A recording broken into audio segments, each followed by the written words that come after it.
Hey everybody, it's Ronn Grant, and you're watching Just for the Record. Stay tuned, you're watching 284 Media. When you need to stay connected with friends and families at home or abroad, the best choice for you is Freedom. CCT Freedom. With the lowest rates in the market, our Freedom plan gives you unlimited calls and texting. Plus, our Freedom One package includes 10 gigabits of super fast, unlimited LTE data and unlimited calls to the BVI, USA, USVI, Canada, Puerto Rico, and UK lines. Why pay for overages when you can enjoy CCT Freedom? Stop by at one of our stores today and speak with one of our representatives to find out more about our CCT Freedom packages. Shaina Smith, welcome to Just for the Record. Thank you for having me, Ron. Shaina Smith, project manager, engineer by trade. One young lady that went to school with you from West End said, "I can't find anything negative to say about Shaina. She's a cool young lady, hardworking and smart." Others have said she's unapproachable, doesn't seem to be a people person.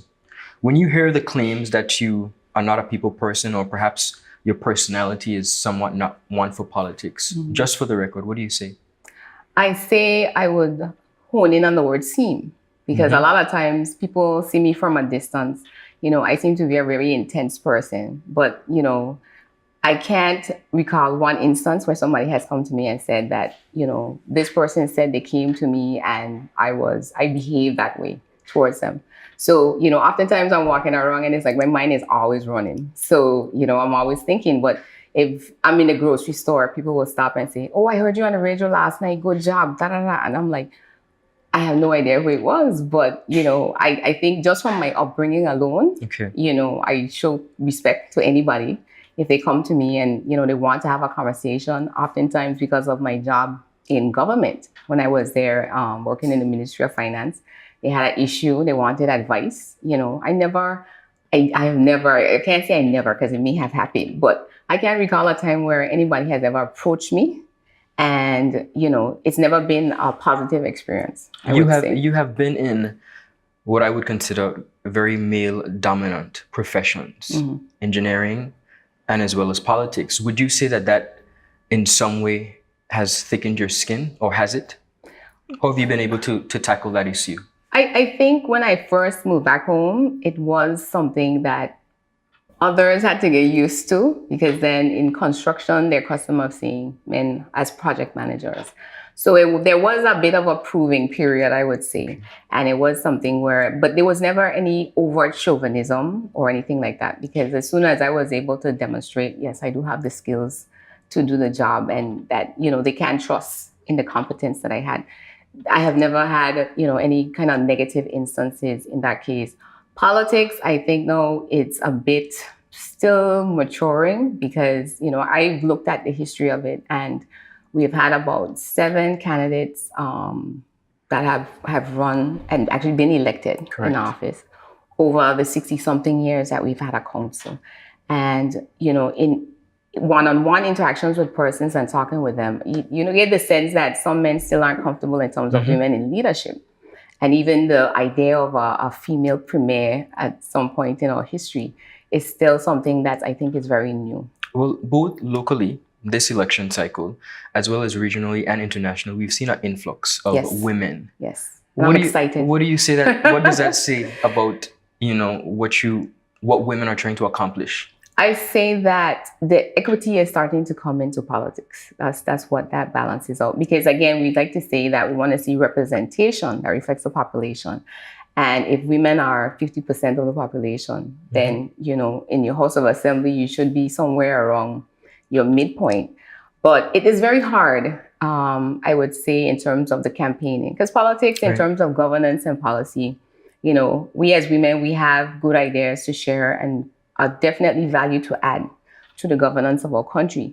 But the campaigning aspect, I think, is what causes a lot of females to shy away. Because I myself, like you're saying, you know, you had to toughen your skin, and not so much toughen your skin, but to become more confident in who you are and what your purpose is in terms of getting into politics. Because if you truly, you know, care about the country and you want to help more people, because if I'm already helping people where I'm at, but it is about getting a larger platform to help more people, then it's something where you have to go through the process. And it can be grueling.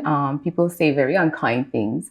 But, I often told myself, that's their opinion. And I know who I am and I know what I'm about. And maybe I have to do a better job communicating that to make sure that, they understand. But at the end of the day, it may not change their opinion. And that's okay. Why politics? So you just talk about the grueling schedule and how taxing it could be on family and person. I mean, Shaina, you're a smart girl. You could do anything. I could. Clearly, you've proven that as a project manager and engineering field. Why politics? It's nasty. It's ugly, especially for a woman. I don't have to tell you that. So this is where I go back. The politics is about, for me, politics about the governance of the country.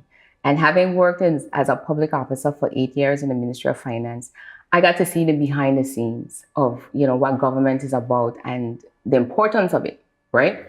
So I think in that time period, I started to pique interest because I was never interested in politics, just like that. But seeing in there in terms of, in the public service, we're advisors. We're advising the decision makers on the things that we see need to be done and, making recommendations. They're not always taken. And, again, that's the minister's prerogative. But it was something where I was getting a little concerned. Okay. So it was something, well, maybe I do need to make a transition and become a decision maker and actually be responsible now for the things that I want to see happen. Be the change that you want to see. It sounds cliche, but that was part of the transition, I think, in my thinking. And back in 2010, though, I think that's where I really shifted and said, I was at a birthday party for my nephew at Wonder Years. And the kids are just running around, having a clue what's happening. And I was like, the thought just came to me and was like, in 20 years, what will they meet? And what is Auntie going to do about it? Because I am in a role and a position now where I have benefited from persons thinking about me, even if it wasn't directly. 20 years ago. Was able to get the valedictorian scholarship, went off to study engineering up to my master's degree. And came back home now to make my contribution. So the question would be, is it just about me getting a job, a nice job, getting paid, and being happy with that? Or is it more? And I think the answer was, it is more. It is about more. And to continue with it. So I contested in the 2011 election, wasn't successful then, 2015 wasn't then. But again, the need is still there, I feel. Having contested 2 elections already, and now you're going into your third, throwing your hat in the ring again. What would you hope to be different around this time to make you an elected representative that perhaps didn't get through to the people the first 2 times? Okay. So the first time I think was a warm-up. It was a scenario where it was a new group that was coming together, but it didn't coalesce, let's put it like that. So there were only 4 candidates, 4 at-large candidates, and we went out there with a message as far as, we need a new philosophy on how we govern our country so that we can see progress from year to year and that the needs of the people are being met. So it can't just be about projects, because I think for me, that's one of the things I want to see change, that we're not doing projects for the sake of projects, but they have clear purpose in terms of how is this going to benefit the people directly or indirectly. The second time I was definitely up against a strong opponent in terms of the incumbent in the first district, but everything was about a learning process. So I would say in this cycle, I am better prepared in terms of how I present my message and communicating and engaging with people in regards to, this is why I want to do it. I know there is a lot of distrust of the political system right now because of, various things. And I can understand that because I'm also a voter.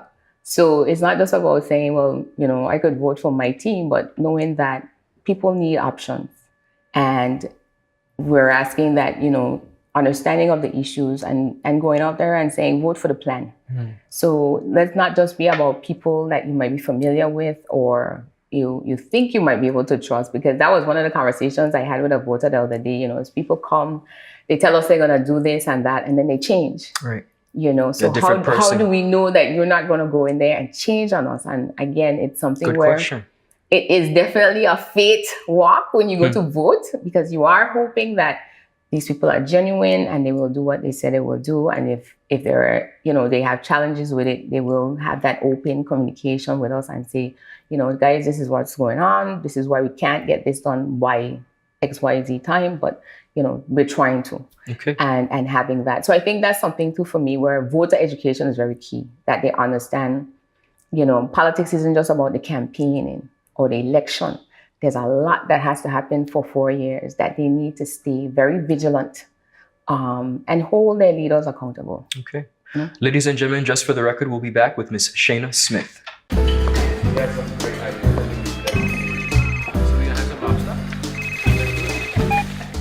Hello? Wait, you had a long time again? You say you were sick? What happened to our wedding rehearsal? No, babe. I'm actually watching the news right now. Take a listen.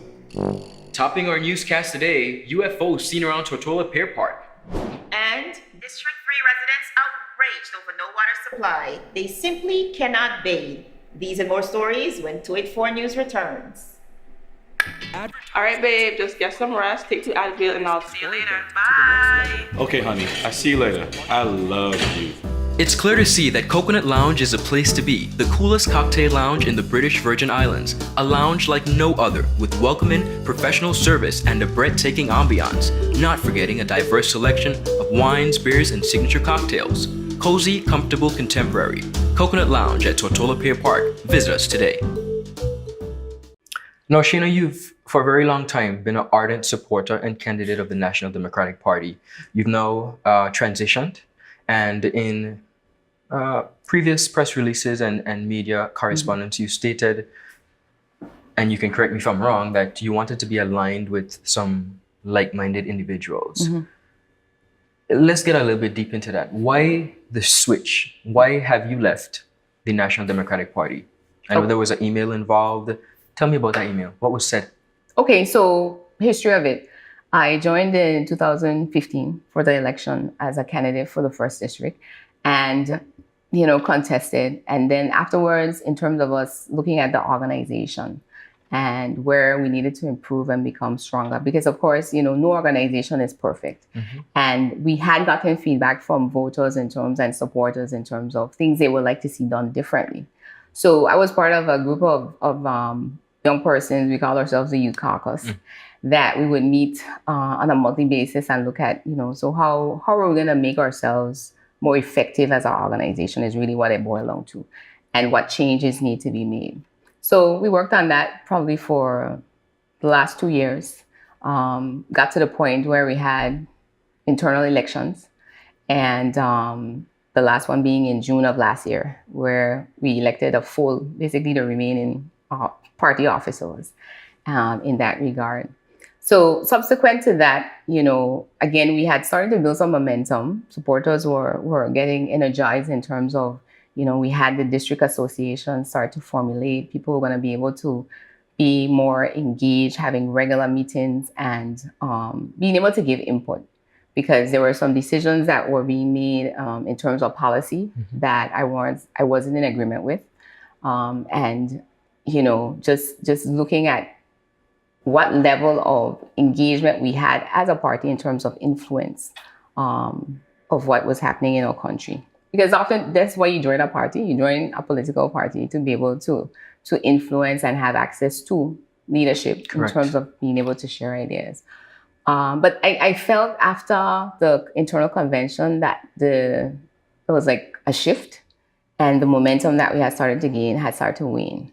Okay. And again, some decisions were being made that I couldn't support. So the executive committee, because I was elected as the Women's Association president, and so I was on the executive. So in the executive now, the decision was put forward about having all persons interested in contesting, whether it was at large or district, to make it known, basically put in an application. And, I had already said from earlier in the year that I would want to contest an at-large this time and be a part of the team. But, again, when I started to assess and take stock and say, is this where I need to be at in terms of, can I support the ideology that's here? Can I, really back the positions or the policy decisions that were being made? And, to be honest, I couldn't. So even before you making it known to your body that you would like to contest as an at-large candidate, you were having second thoughts. Is that what you're saying? Well, I hadn't officially done anything. This Okay. was just conversations around in terms of people asking, do you plan to go back? And did you not make it I say yes. to that point in reference to saying, okay, I will or I will not? I did. Okay. So what happened is that when the deadline was given, I basically responded and said to the chairman and the president that, I can't.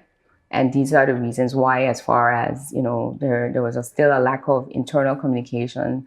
I felt that we needed to be more engaged with the public as well in terms of giving answers to questions that were being asked about policy decisions that were being made, and the importance of having a national plan. What's the vision for the country?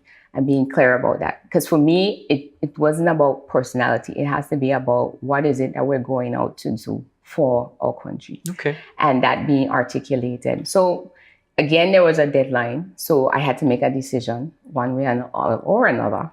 And I felt it was important to communicate that and also to give the reason. So I sent that forward, and that was basically the triggering of the departure. Because at that point, I said that I wasn't going to be a candidate.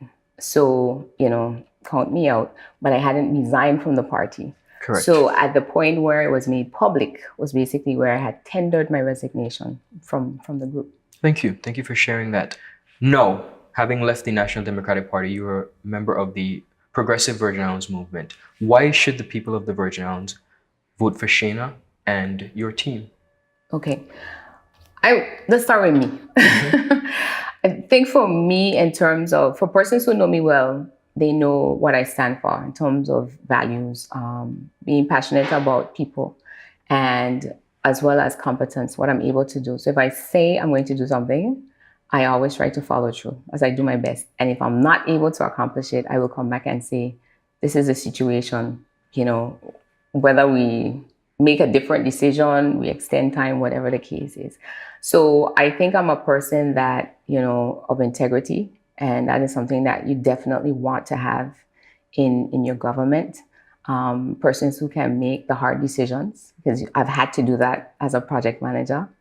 And able to manage resources. And I think also in terms of having a vision, a clear vision for what it is. Because even with a project, there's a vision for a project. Correct. Right? This is what we're trying to accomplish, whether it's CAPS, where we automated the custom declaration process. That's something that we had to completely come up with, so to speak, and say, this is how we want it to work going forward. Or it's a new building. I've had several projects I had to finish when I first come home. And that's kind of how I got started in project management in the Ministry of Finance, where there were projects like the Learning Resource Center, the North Song Administration Building, the Valley Administration Building that needed to be completed because the projects had literally stopped. Mm-hmm. And I had to sit down, say, okay, these are the issues. So this is the plan to get us to completion and execute.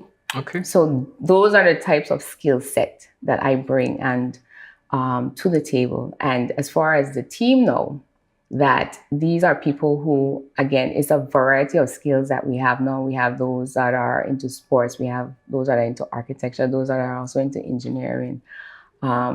And various areas, ministry, church ministry, all of those are persons that are leaders in their areas. Correct. Right? So we feel now that we bring together a very strong option for persons to consider. And I think more even importantly is that we sat down as a team a few months ago and came up with a list of what we consider to be the major issues in the country, and took that and created what we refer to as a business plan.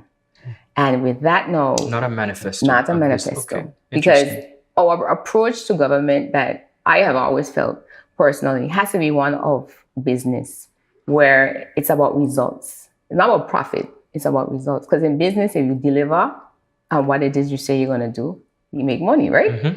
So it's the same thing with the country, and it's even more at stake because with the country, if you're concerned again about results, about progress, and that means taking care of the people, because if the people benefit, then we've done our job. Okay.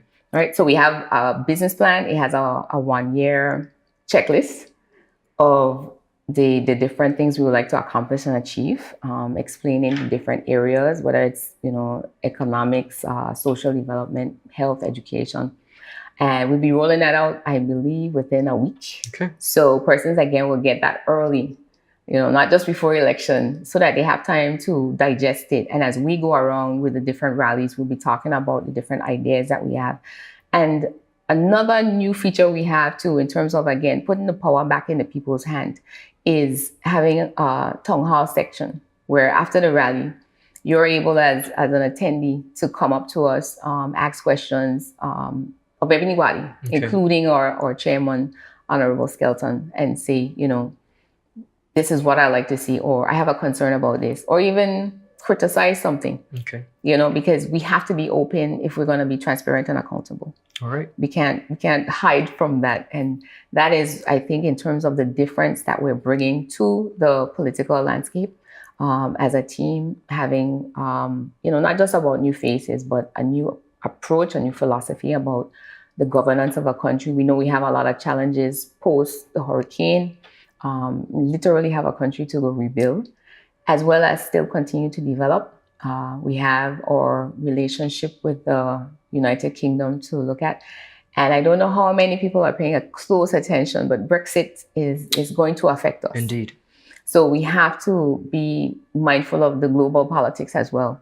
So we need persons that are multidimensional, so to speak, in terms of their governance approach and being able to keep things, get things on a right path in terms of a new direction and one that is of growth, and seeing it. It's like I have so I have my own part of the business plan. I basically pulled out and created a 5-point platform. So I'm going to be talking more about the things that I'm passionate about as a former public officer.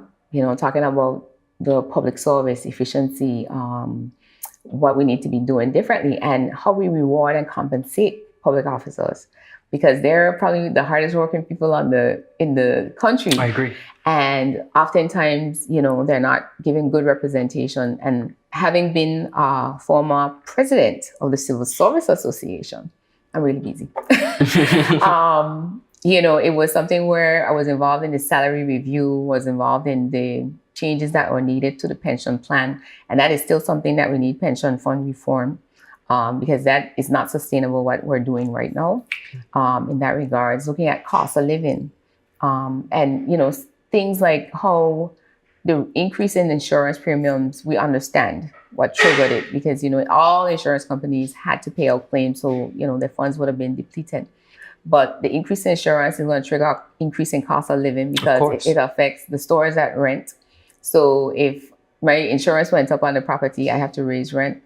Food's going to go up. It's a domino effect. Exactly. So we have to look closely in terms of how we manage, the cost of living for the most vulnerable, and not just saying, well, some people can afford it, but it's for those. Government's responsibility is for those who can't. Cannot. And what we're going to do. Women obviously is a very close to my heart as a female. And, I was reading a report and looking at some statistics in terms of, the different income brackets in our community, single parent households. Yes. How do we help them as well and empower them to better take care of their family and for the success of their children? Entrepreneurship is also on my platform. I'm a business owner because I left the public service in 2011. For persons who may not know that, I own my own management consultancy firm, Smith & Associates. Okay. And I do basically business as well as project management. So I hear the cries of the business people, especially young persons who decide the office job is not for them. They want to do something else. They want to venture out on their own. Our young people have some awesome ideas. They do. And if they're given the right environment as far as, whether it's how they have to interact with Inland Revenue, Labor Department, immigration, whatever, because the government, in terms of the public service, is there to serve the public. And I feel we need to do it in a better way. So you see, there's intersection in terms of how do we improve on the public service so we can support our businesses better, access to capital, how are we going to go about enabling the National Bank to really support small business development, because it's something that is necessary for the growth of the overall country. So there's a lot in there that's thing. And with my engineering background, of course, I got to talk about physical development, protection of the environment. I love being on a beach. One of my favorite places is on the beach. I don't think you enjoy it more than me. So, having that white sandy Yeah. beach is something that we have to be intentional about in terms of safeguarding against pollution, how we manage our waste, whether it's the solid waste or sewage.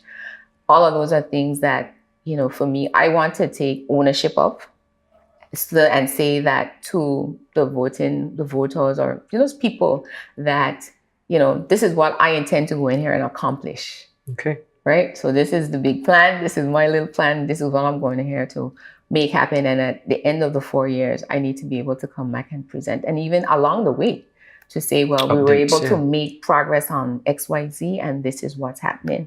And again, we're not in a bubble. So whatever we have to pivot on, again, we come back and say, hey, folks, this is what's happening. We have to take a detour. Okay. But we're still on track. All right. I have 3 really short phrases for you. And all I want from you is a yes or no. And I'll tell you why. When elected, you follow the House of Assembly and the Speaker says, all the guys have it, all the no's. She doesn't say all the in-betweens. She doesn't say all the middles. That is true. Okay? So the people would like to know your stance on these 3 issues by stating yes or no. The decriminalization or legalization of marijuana. No. Legalization of gay marriage. No. Legalization of abortion. No. Thank you very much. All I'm going to right. ask you 3 really, not 3, but a few impromptu questions. Okay. I enjoy it. I don't know if my interviewees enjoy it. I want to get your take. The first thing that comes to your mind. Childhood celebrity crush. If you had a celebrity crush at all, whether as a child or as an adult. Will Smith. Will Smith. Secret talent. Secret talent. Baking banana bread. A guilty pleasure. Probably chocolate. Anything made of chocolate. Okay. A luxury you can't live without. A swimsuit. Interesting. It's not bad at all. Who would you trade places for if you could for a day? For a day? Yeah. Who would I trade places for a day? Nobody. Or maybe you won't. If you could take someone from yesteryear, VI history, to lunch, who would it be? So Oliver Georges. Interesting choice. Interesting. Thank you so much, just for the record. All right. Thank you for having me. You're It's been welcome. a pleasure. Is business slow? Cash flow down? Hosting an upcoming event? We can help. Advertise with 284 Media and take your business or event to the next level by enhancing your present marketing and messaging strategies. Allow our team of experts to create a personalized ad that sets your business apart from all the rest. This could be your business or event. So, what are you waiting for? Contact our marketing team at 284media@cctbvi.com. Advertising with us works.